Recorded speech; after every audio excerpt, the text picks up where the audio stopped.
ማመንጨት ችለዋል ማለት ነው። ስለዚህ ይሄ ቁጥር እርግጠኛ መሆን የሚቻለው በአጭር ጊዜ ውስጥ አብዛኛውን የከተማውን ማህበረሰብ ያቅፋል ብዬ እጠብቃለሁ።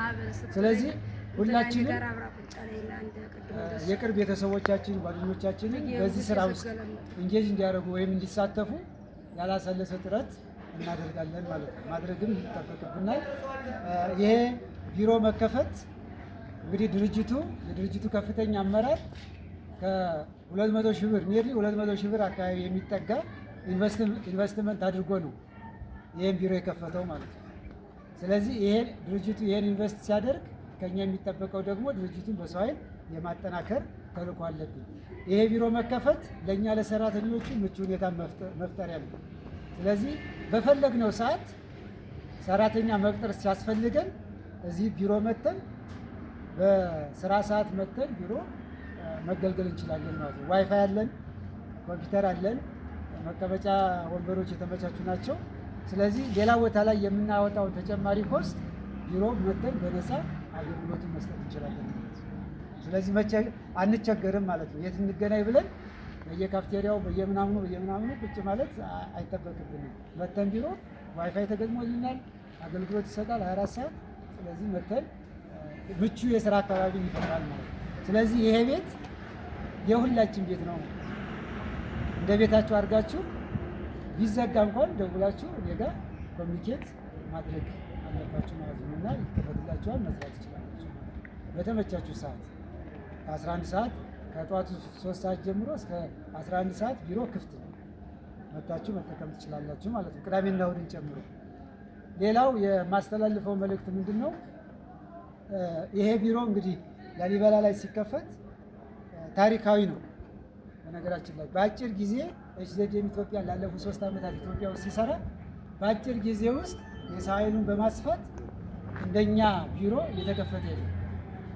ስለዚህ ይሄን ኦፖርቹኒቲ የምንጠቀመው አሁንም የሰው ኃይል አጠናክረን ስንቀጥል ይሆናል። ስለዚህ ይሄ ታሪካዊ የቢሮ መከፈት ሂደት ሁላችንም የታሪኩ ባለቤት ሲሆን በድጋሚ እንኳን ደስ አላችሁ ለማለት እፈልጋለሁ። እዚህ የክብር መዝገብ ተቀምጧል። የክብር መዝገብ በታሪክ አጋጣሚ የመጀመሪያዎች ሰራተኞች እኛ ነው። ከእኛ በኋላ የሚመጣው ትውልድ ምንድነው ይህን ቢሮ ሲረከብ የሆነ መረጃም ስለሚያስፈልገን የተሰማንን ስሜት እዚህ ጋር ማስታወሻ ጥለን እናልፋለን ማለት ነው፣ እንዳንነቀው ማለት ነው። ስለዚህ የክብር መዝገብ ተዘጋጅቷል። እዛ ላይ ማለት እንችላለን፣ ማስፈር እንችላለን። አማካሪዎች፣ እዚህ የተገኛችሁ አማካሪዎች ልዩ ስብሰባ ይካሄዳል። ይህ ስብሰባ ድርጅቱ በመሰረታዊነት የሚፈልገው ስብሰባ ነው።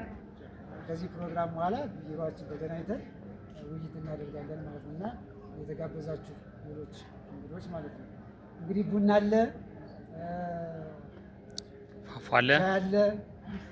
አለ፣ መጠቀም እንችላለን ማለት ነው። ቢሮአችንን በጥልቀት ቁጭ ብለን የተወሰነ ጊዜ ቆይተን እናጠናቅቃለን። ሌላው ከመስመር ውጭ ያው ሁላችንም ትልቁ መሰረታዊ ችግር ምንድን ነው? እንግዲህ በእኔ ስር እንኳን 450 ሰራተኛ አለ። እኔ ኤቢሲ ላይ ላሊበላ ላይ 450 ቅድም 700 ያልኳችሁ ከኔ ውጭ ወጣ። እንግዲህ እስከ ሩቀት ሀገር ይሄን ነገር አለና አብዛኛው ሰው እንግዲህ ስራ ብለን ከያዝነው ቢያንስ በምሽት የሚካሄዱ በድርጅቱ የሚካሄዱ ስብሰባዎችን መሳተፍ አለብን ማለት ነው። እውነቱ ግልጽ ለማድረግ ያክል የተዘጋባቸው ሰዎች አሉ። እዚህ የኔ ልጆች ነው ማለት ነው። ለምን ቡድን ውይይት አይሳተፉም? ሊንክ ያልተገባ ሊንክ ያንሸራሽራል። ከዚህ ፕላትፎርም ውጭ ሊንክ በማንሸራሸራቸው ምክንያት አንድ ሰው ለ15 ቀን ማስተናገድ ሰጥቶት አይሰራም፣ መሆን አቁሟል ስራ። ይሄ ሁላችንም ላይ እንትን እንዳይል ጥንቃቄ ማድረግ አለብን። ሌላው ከመስመር ውጭ የእኛን ቢሮ መከፈት ምክንያት በማድረግ ልዩ ሽልማት ተሰጥቷል። ይህን ሽልማት እንጠቀምበት። በጥሬ ገንዘብ ካሽ ነው የሚከፈላችሁ። ስለዚህ እያንዳንዳችን ሰው ስንቀጥር፣ አሁን ትላንትና የቀጠራችሁ ሰዎች አላችሁ፣ ማበረታቻ ጥሬ ገንዘብ ተሰጥቷችኋል። ያልተሰጣችሁ ካላችሁ አሁን እሰጣችኋለሁ። ትላንትና የቀጠራችሁ ካላችሁ ቁጥሩን ማስመዝገብ ብቻ ነው የሚቀበለው። ዛሬ እስከ ነገ ድረስ ክስተቱ እዛ በሪፈራል የምናገኘው ቦነስ እንዳለ ሆኖ ኤም1ን ስንቀጥር አዲስ ለሚገባው ሰው 100 ብር ጉርሻ ይሰጠዋል። ካሽ ማለት ነው፣ በጥሬ ገንዘብ። ኤም2ን የሚቀጥር ሰው ለሚገባው ሰው 200 ብር ይሰጠዋል። ኤም3ን 300 ብር፣ ኤም4ን የሚቀጥር ሰው 500 ብር ይሰጠዋል ማለት ነው። ይሄ ጥሬ ገንዘቡ በእኔ እጅ ተዘጋጅቷል። ምዝገባ እንዳጠናቀቃችሁ መስጠት ማለት ነው፣ እሰጣችኋለሁ ማለት ነው። ይህን እድል ተጠቀሙበት ነው። እስከ ነገ ነው ክስተቱ የሚቆየው፣ ልዩ ክስተት ነው ይሄ።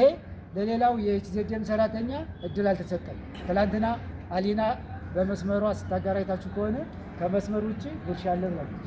ያ ጉርሻ